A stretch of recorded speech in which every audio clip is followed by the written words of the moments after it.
Hello and welcome again for another thermodynamics video. So we're going to do yet another example thermodynamics problem. And this problem has a very nice question, which is what is the volume of 1 mole of air at room temperature and 1 atmosphere of pressure?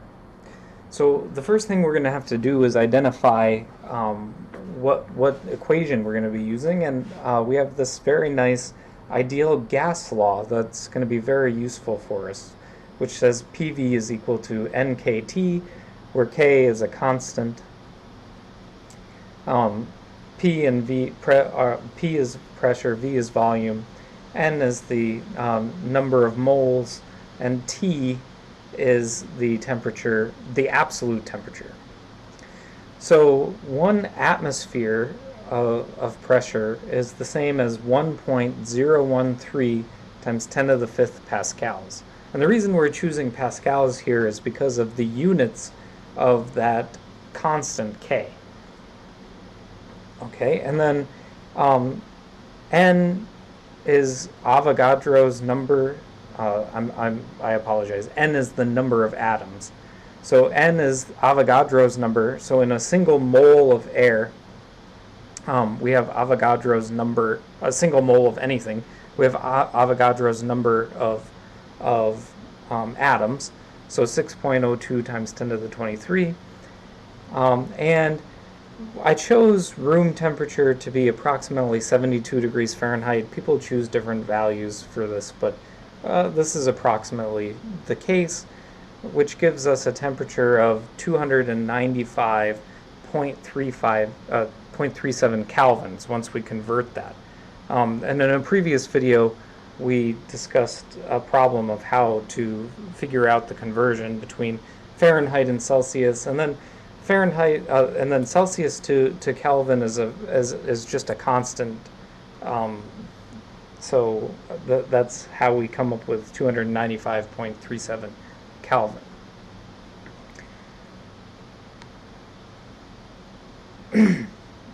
Which is what I'm kind of showing here.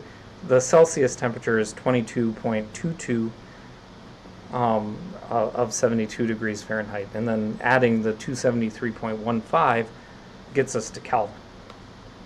Now we need the constant K, which is 1.381 times 10 to the negative 23rd, conveniently canceling with that the number of atoms there that are 10 to the 23rd. And since we're looking for the volume, we can reorganize this equation so that it is for volume. So V is equal to NKT divided by P. And now we're all nice and set up for just substituting in numbers here to get the actual volume that we're looking for. So we just need to put in Avogadro's number, 6.02 times 10 to the 23rd, that's the number of atoms, times 1.381 times 10 to the negative 23rd, which is the constant K, times 295.37, which is the temperature, the absolute temperature, kelvins, and then finally dividing by the pressure, which is 1.013 times 10 to the negative 5th pascals. So we get a volume of approximately 0.0239 cubic meters. Obviously, we could have gotten something different if we chose to express the pressure in different units, but we want it in cubic meters here. So that's the pressure, that's the volume that we were looking for, and that's all that I have for this video. Hope to see you again next time.